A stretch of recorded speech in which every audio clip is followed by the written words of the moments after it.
Thank you all. Thank you all for coming. Good evening. Welcome to the first annual Educational Colloquium of the Florence Belsky Charitable Foundation. My name is Dan Schneider, and I'm the Executive Director of the Foundation, also known as the I Can Still Do That Foundation. Our founder, Florence Belsky, was one of my mentors and was a pioneering woman attorney. She was one of only 2 women in her class at Brooklyn Law School when she graduated. She went on to become a labor lawyer, an advocate for the less fortunate. She became a philanthropist, and she actually introduced me to my wife and partner, Charlotte, and this was our mentor and also a great mentor to many. And the mission of the foundation is to connect people so that they can share ideas, and our new mission is to empower each generation to teach others. And we also like to support the arts as much as possible in doing so. So tonight's panel is the first in terms of what we hope to be an annual educational colloquium. And it came about. We will attempt to bring together stakeholders from all areas of law enforcement and the New York community to create dialogue and attempt to find common ground. John Locke said, "Where law ends, tyranny begins." Our goal is to restore faith and civility in the legal system so as to protect everyone's civil rights and our democratic values. A couple of months ago, I was sitting with a good friend and one of my trusted advisors, Arthur T. Matthews, and it was the same day as they were having protests about the Eric Garner decision in Staten Island, and the death of Eric Garner and the decision by the grand jury out there not to indict him. And there were protests for several weeks in New York City, and that was in the wake of a similar decision in Ferguson, Missouri, not to indict police officer Wilson, who some people thought may have used excessive force. And it seemed like Arthur and I were discussing it, and we said, what can we do to help create some dialogue here? It seems like people are being very positional, and there's no common ground. And Arthur, who I've known since Colloquium High School, Queens, we used to play football together since junior year, has always been a trusted advisor, and actually we've stayed in touch and reconnected over the years, and he became my mentor in alternative dispute resolution, mediation, arbitration, and anything dealing with HR and human capital. So I know he was the right person to speak with on that.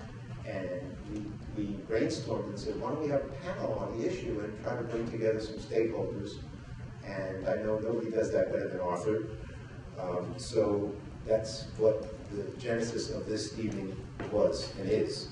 And as I said, we hope to make this an annual panel, not only on these issues, but on other important pressing issues of the times, whatever that might be next year.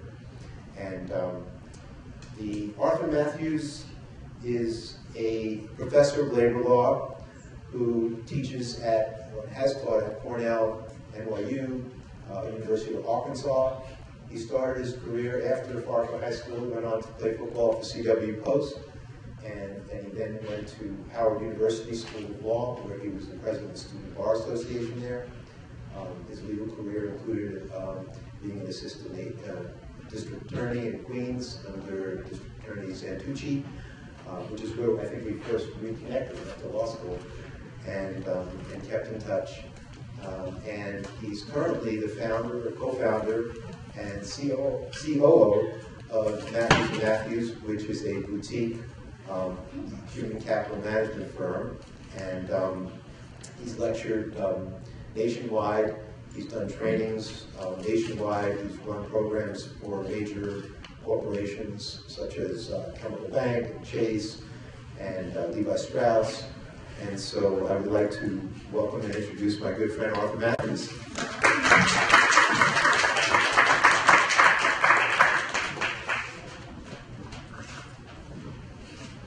Ladies and gentlemen, how's everybody doing tonight? So here's our mission for tonight. Our mission is to have dialogue, insight, even some respectful contrary. We're not going to agree to that. We're going to be passionate about our opinions and our perspective. This is an inclusive event. So although we have these distinguished panelists, we want to make sure that the audience has an opportunity to be part of this process. And we thank everybody who's here, who's come, in some cases, long distances to be here. Charles Humphrey came from Washington, D.C. to be here today. We have other friends who come from far distances. Okay, Matt Horace, who's a former ATF agent, lives in the Commonwealth of Pennsylvania. He's here today. So we appreciate that. So I'm going to start you with a quotation from Dr. Martin Luther King Jr. He said, "We are all caught up in an inescapable web of mutuality tied by a single garment of destiny. What affects one directly affects us all indirectly." So in some way, shape, or form, over this lunch that Daniel and I had, we pretty immediately knew what we wanted to do. So we had tonight, I'm going to give you their introductions, and I'll give you a little idea of what we're trying to accomplish. We wanted to have a federal perspective about this very touching issue, which Charles will bring, a local perspective from an ex-police officer, which Evelyne will bring, the ultimate citizen ambassador that I know in the country, Onida, who will bring that perspective, and then the legal, civil rights, human rights issue presented by our attorney, Richard. So let me give you their introductions. And to my far right and to your left, Richard Emery. So let me introduce the panelists. He's the founding partner of Emery, Selly, Brinkenhoff, and Abadi LLP. He's a former staff attorney for 10 years, he told me tonight, with the Civil Liberties Union. Now, any of us that are lawyers in the room, Carmelo Baptiste, there's some other lawyers here. Anytime you mention the New York Civil Liberties Union, you get a thumbs up, because you're on the right side of the issues. He served in positions for both Governor Cuomo as well as Governor Spitzer, and the areas that he specialized in was mostly in integrity and government reform. He's an expert in illegal strip searches, and two cases that come to mind. One case where he represented 100,000 individuals, another case where he represented 60,000. One was called McBean versus the City of New York, and Tyson versus the City of New York. So this is serendipity. Richard is now the chairperson of a 13-member board, some of you may be familiar with, called the Civilian Complaint Review Board. And what he's tasked to do is when there is abuses on the part of police, this board conducts investigations, and they even have a mediation process. So it's really important. Let's give Richard a nice round of applause. Our next speaker is Onida Coward-Mayer. She is the director of the Voter Assistance Commission for the Campaign Finance Board. She spearheaded public service announcements and surveys in New York City taxis. So if you've been in a New York City taxi in the last few years, that was Onida's initiative. 2 years ago, which I didn't know, we've been close friends for many years, she actually formed half of the agency, won second prize nationally for being able to register the most number of people in one day. That deserves a round of applause. The other thing that she did is spearheaded the spoken word competition. And tonight, hopefully, we'll get a chance to talk about how do we get youth involved, but she's done it through poetry and spoken word. She is the founding member of those that live in Brooklyn. Raise your hands, Kings County. You might know Brooklyn Community Access Television. Well, years ago, she was the person that orchestrated the delivery of that agency, which was a 10,000 square foot facility. She used to work at Time Warner. She lectures at CUNY and SUNY. And she is the Strategic Initiative Director for the NAACP and former Vice President. Let's give a nice round of applause to Onida Coward-Mayer. Our next panelist next to her is Evelyne Zakiya Robinson Matthews. I call her my soulmate, the grandmother of my grandson, and my business partner. So Evelyne spent 12 years as a police officer. And what was amazing to me during that time, that obviously we've been together for 30 years, is that every week her shift changed. So one week she worked 8 to 4, another week she worked 4 to 12, and the third week she would work midnight to 8, and then she would do it again. And she did this for 12 consecutive years, which is amazing. What did you say, Richard? I said, at least that's what she told you. That's what I thought we have some trust and integrity. Yeah, exactly. I need to do some due diligence, Charles. I need to help with that. So one of the things that we kind of laugh about, and we also cry about sometimes, is that her approach to community policing was before community policing had its name. And it was always interesting how her captain, her chief, her lieutenants would always dispatch Emery when there was a citizen dispute in the community, because I'll be very candid with you, she worked with some folks who were overly aggressive. I knew a lot of her colleagues on the police force in Portchester. So she was the one that was mediating conflict before it became fashionable. She lectures at NYU and Cornell.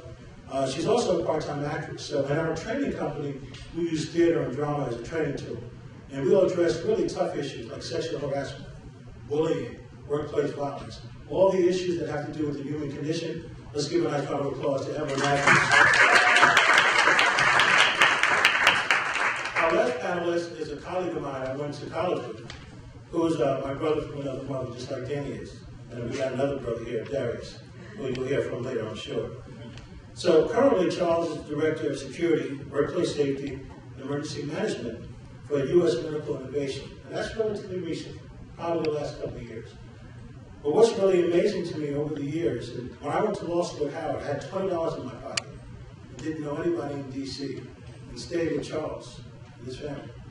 He has spent 32 years between the Secret Service, where he was responsible, under the Bush and Reagan administration, and then spent most of his years as an officer for alcohol, tobacco, and firearms. So for those that get the memo or the text or the tweet, ATF is one of those agencies that protects us quietly. So his responsibility ranged from being supervisory agent or charge in Nashville, Tennessee, Trenton, New Jersey, and Philadelphia, Pennsylvania. He's a firearms expert. He also has expertise in explosives, as well as arson expert as well. He's a guest lecturer on a number of occasions now at New York University. And one of the things that's really important to Charles, in terms of this conversation, he has 4 daughters. And so we have conversations all the time about our children and how we have a responsibility to protect them. Let's give it up for Charles.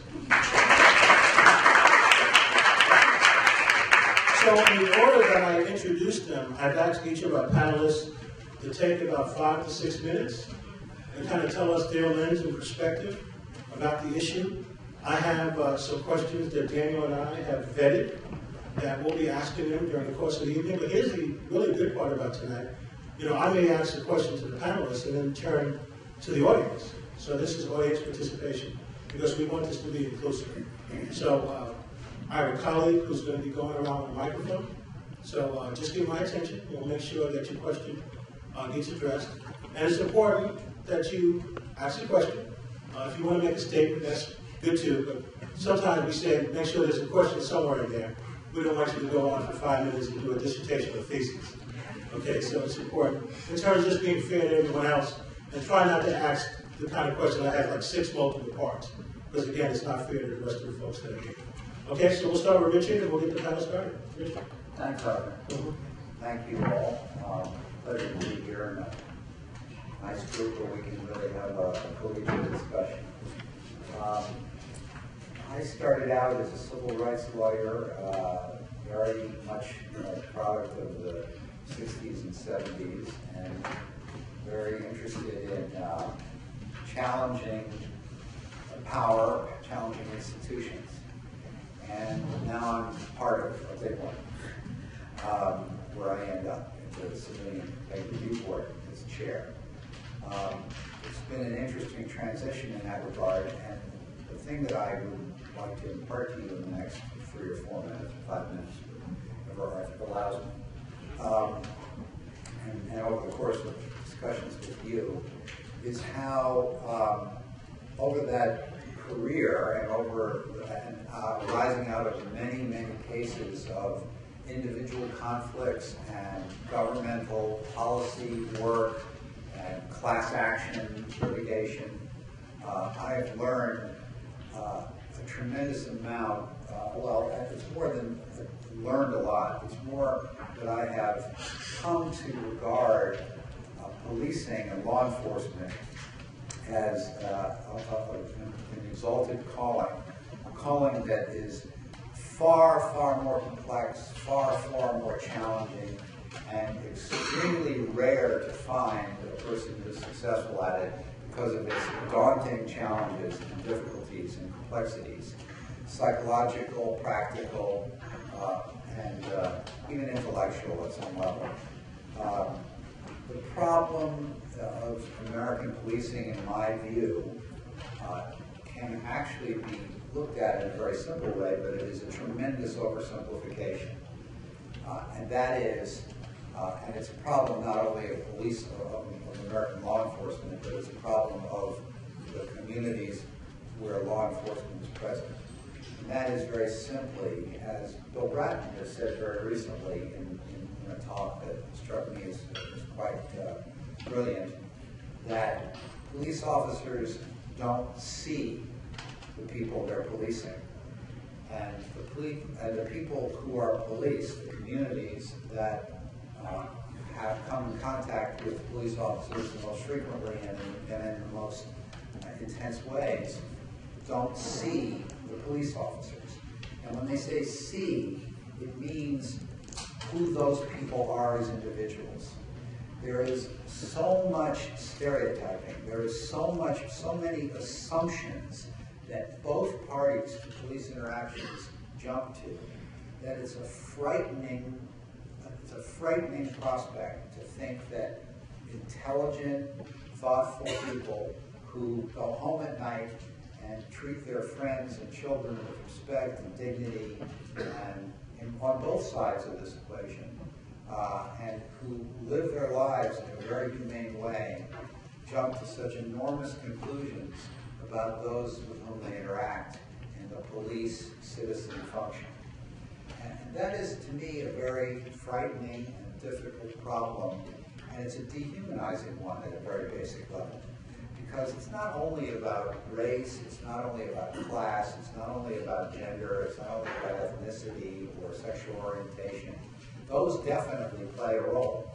But it's really about a mentality that just because of the interactions, because of the job of policing and the role of being policed, there is a kind of necessity to distance yourself from the immediate situation by dehumanizing the person who's on the other side of the equation. And it happens both ways. And that, to me, is the challenge for training. It's the challenge for community law enforcement interaction. It's the challenge of what community policing is all about. There's this phrase, community policing. And it really doesn't mean much to say that you're going to go out. It's one of the reasons why there's such an encouragement about police officers to go out and get involved in the community and actually meet people and have those people become meaningful in their lives. But the fact of the matter is, even in those situations, police officers and community members will disassociate from the experiences they have that are good experiences in the communities, like when police officers coach Little League, or police officers do community work, or police officers do charity work. They will disassociate from those events when it comes down to the domestic violence issue or a domestic dispute, or when a police officer is called to deal with a person who is in a psychologically compromised state, or when you're the victim of a crime and you want the services of a police officer and you don't think the police officer is treating you properly, or when you're suspected of a crime and when you're innocent of a crime and suspected and apprehended by a police officer, and the way you treat them and they treat you. You're not understanding that they're trying to find somebody who has committed a crime that's been reported to them, and they're not understanding that you very well could be innocent, notwithstanding all the assumptions they jump to. The problem in policing today, in my view, and the problem for communities in dealing with the police, in my view, is exactly the same problem. It's the problem of assuming that the other person is behaving in a role that you're projecting onto that person when, and there's no one is finding in that interaction, because both sides are doing it, a way to break that psychological dynamic of the assumptions. Most of the time, they're wrong assumptions about what the other person's thinking, what the other person's behaving, whether the other person is afraid or arrogant or aggressive or dangerous or friendly or anything. All the assumptions, people are operating on their assumptions and on their stereotypes of these situations. And that's what leads to violence, that's what leads to tragedies, and that's what leads to the overreactions, which are so much a part of the social fabric now and so degrading to our society that wants to trust the police, and the police want to treat people well, except when it comes right down to it. And somebody someday, and I haven't found the person, Michael Julian, who's now trying to do training for the New York City Police Department, is one of the geniuses in this area and has somehow is trying to address this. Just as an example, he is trying to do the impossible. He is trying to eliminate the word F blank blank K, or F, whatever it is, from the police lexicon. Can you imagine if you could eliminate that word? How incredibly better off policing would be if police officers did not use that word to refer to people with whom they come in contact when they're trying to supposedly assert their authority. When somebody uses that word with mother in front of it or whatever else is involved in it, it is the height of insecurity. It is a showing of weakness. It's not a showing of strength and power and security. It's a showing of desperation, actually. But it's an ignited fire in the relationship. And so what we have is a really interesting problem of trying to focus on that moment in time when the police and citizens interact and when they're making assumptions about each other and trying to find a dynamic when that will no longer inflame that relationship. Let's start with that. That sounds good. Thank you. Thank you, Arthur. Okay.